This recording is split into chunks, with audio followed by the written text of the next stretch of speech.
Today we got Ando on the shed. He's one of the biggest Aussie characters you'll ever meet. I asked him a simple question. Did you drop your guts? You won't believe what he said. Welcome, son. We just fucked up the first intro. We're going to go again. What have you been up to? Flat out working, cutting some lawns. Gardening like me. He's rushed to get here. Yeah. So big personality. I want him to yes, anyway, did you drop your guts? I did, mate. I did literally. In full terms, yeah. So, rip a story. You're not going to believe it. Hang on. Get that in you. We need one of them. Pump it into your son. Cheers, Cop. Cheers. Cheers, Didgy down under. Righto. So, He's ready for a fucking yarn. So this is a story told by him in his own way. Go. So back in the grommy days, How long ago? 14 years ago, I reckon it was. I was a first leg At Abattoirs? Abattoirs, yeah. So it was an Abattoirs, yeah? Yeah, at Abattoirs. Didn't have any meat to slaughter, so we all wandered over to the freaking old sheep floor. The old mutton, back in those days. Never done the job before in my life. I was sitting there, we used to do punch outs. And What's punch out? yeah, punching the side of the sheep out.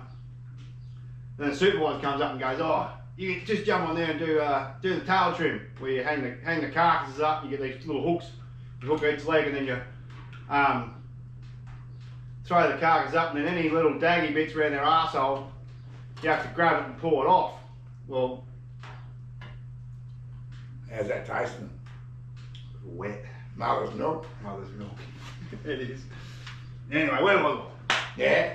So I had this been doing it for probably, I reckon it'd be a good solid 2 hours, yeah. Yeah. Anyway, Smoko went on, come back after Smoko, working with this little Chinese bloke. Anyway, Number one. Hooked the carcass up, went to pour on the little daggy bit. Nah, I had me a big 7-inch boning knife. It was massive. So I grabbed hold of it with 2 hands, and the knife was hanging out the side here. So it went straight down into my belly, and then dropped the floor. The Chinese bloke was standing beside me, right? He went as wide as a ghost and left me laying there. Anyway, old a workmate of mine, he helped me out. We're not going to have any names. No naming, no shaming. No. He picked me up and helped me out. Anyway, the whole floor just disappeared. So they shut the whole floor down. I just thought it was a little nick, but anyway, I went in there and the supervisor said, oh, show us a look. Anyway, so I lifted up my shirt, and my all my intestines come flying out. And he's like, oh, what are we going to do? Oh. And as he was doing that, fluttering around, supervisor walks in and the OH&S officer, lay him on his ground, lay him on his belly. Was he trying to push your guts into the Yeah, tongue? I had my stomach in my hands, full blown, like, was no shock, it was just like, what the fuck's going on? Oh, Jesus. And then, yeah, the supervisor comes in, lay him on his belly.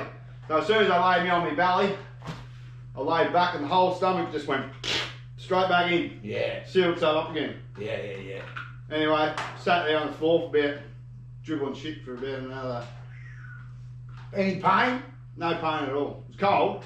Cold sensation like this beer. Oh, yeah. So then, ambulance, everything else? The ambulance took their fucking sweet pippy. Yeah. Came out the road 5 minutes away. 5 minutes. It took a long while. So how long in hospital for? No, I was in, the ambulance rocked up. Anyway, I'll finish. Yeah, keep going, sorry. The ambulance rocked up and I'm like, give me the green tube. I said, what do you want the green tube for? I said, oh, I watched ER and stuff like that, mate, so don't fuck around. Just give me the fucking green tube, I need it. Yeah. Anyway, they give me the green tube. That's the gas. Yeah, the gas. Yeah. Oh, you all know what green tubes are. Mm. Anyway, get up to the hospital. They were free, I reckon, There were probably 25 doctors. Jesus. All surrounding me. Anyway, I had, well, I'll show you something. Yeah.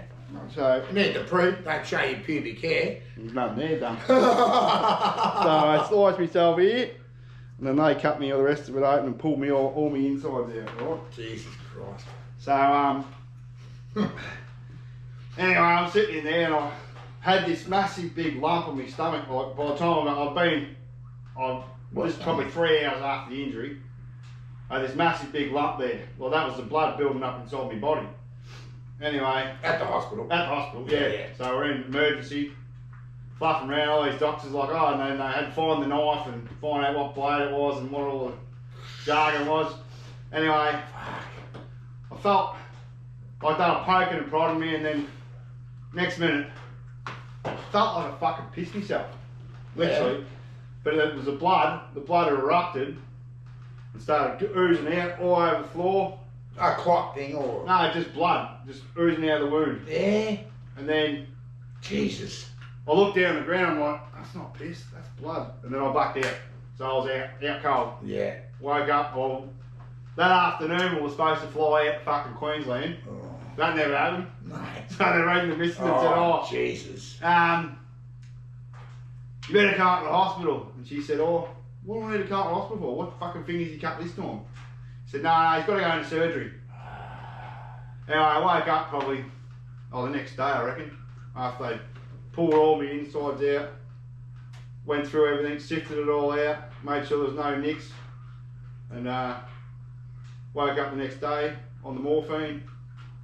And I scored my bladder and nicked me, my bowel, or my fucking pooper valve and my fucking my urine. So that's why I spent 2 days in ICU once they stitched me up. So I ended up with, what was it? It was 50 stitches and 15 staples all up. So infected too and everything down the track? Nah. It took me nearly 2 years to fully recover from it. Massive injury. So, lucky to be alive? Very lucky to be alive. I said if my knife was blunt, I would have been dead on the floor. Wouldn't have got off the floor. So why is it? Because your knife was blunt? No, because my knife was so sharp. Oh yeah, but what happens if it was blunt? What the difference? Well, I would have just, because I nicked me bladder and my bowel, if it was blunt, it would have drove through it. It would have been like a straight edge knife. They grip and grab, and it would have just teared. Because it was so sharp, it's quick. Yeah. Yeah. Only reason I know I worked at the Abattoirs with this one of the sharpest knives in town, mate. Nah, shit, no, it was pretty shit. I was a good labourer. But I mastered a little bit when I had to, but yeah. So, how long were you in hospital the whole time? I reckon it was a good 5 weeks. Yeah, God almighty. I was getting phone calls though. Did you go, what was that? To come back? No. Can I get some fucking green pills? Oh, yeah. Give me some green pills, mate. They're morphine tablets. Oh, yeah. Oh, people. I'll work, mate. Oh, right. Well, there you go. That's the Abattoirs, you know. Yeah. That was back in the day. Oh, really? Yes, and the morphine tablets, yeah. So, I met you when we were there, and he goes, remember when you said to me, I've got 2 people you need to meet. Yeah. And I said, and he goes, no, tell me what you said. Oh, I said, have you met Des? Yeah. Do you not? No. Have you met Des and Troy? Des and Troy. I said, who the fuck's Des and Troy? And what did you say? Because you had the t-shirt on and showed the reaction what you did. There you go. Show me. Like, destroy. Yeah. What do you mean destroy? So, Des, Troy. Destroy. So that was my first time I sort of met him. He's a fucking good bloke, this bloke. I forgot all that. No. So to have someone like this work with you, pretty tough place working in Abattoirs. You just had to have fun. And we did have fun. It's probably the most fun place I had. Yeah. But, the day could drag on. And this is like, he worked like this way up northern Victoria in this Abattoirs where he used to work. Yeah. when that happened. A lot of shit happened, a lot of stuff. But what else have I got? I had a few stories. Yeah, you'd have a few yarns about it. Oh, you know, I said in one other video ages ago, if you want to watch it back, I've got one that I talked about a while back. about squirting milk in people's eyes and taking the other off and running around doing shit. And then getting the, you cut the fleece off the wool and you put in the steriliser because it's hot as fuck. It's like hotter than a kettle. And then you throw it someone's back. Oh, they go like that. And then they put cold water on, they'd be alright. But it'd be a bit of a shock at the time. Yeah, but it was tough joint. I'd say it's the next place. Working in abattoirs is like the next step to going to jail, probably. would you say that? Yeah. You don't like greatest people you could work with.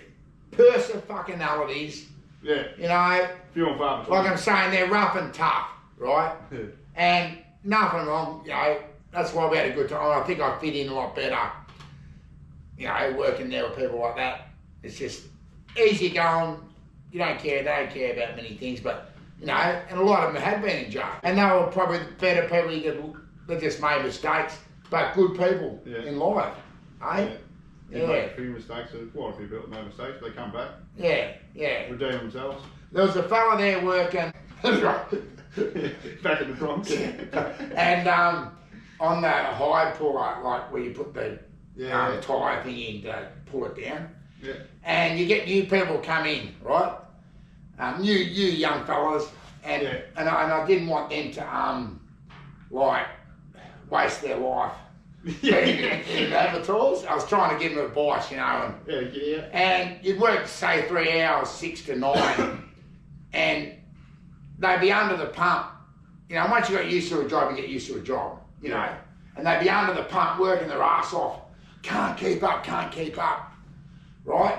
And poor bastards, you see them having a go and they just can't keep up. Yeah. And anyway, and then we're just about that, we'd have smoke right? You're ready to go smoke they shut the thing down.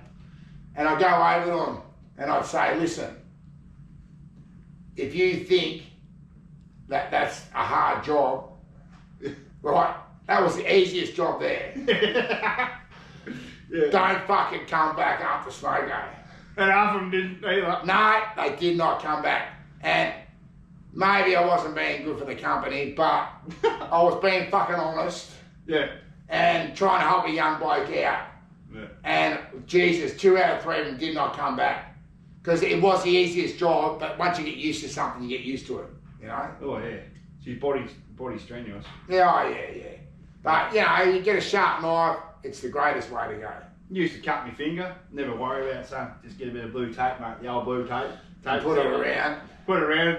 Should be probably 4 or 5 stitches job. Yeah. Nah, should be right, just tape it up. Did you get a stitch? Didn't worry about it. And go and get it after work, though. Go and do it after work. Yeah.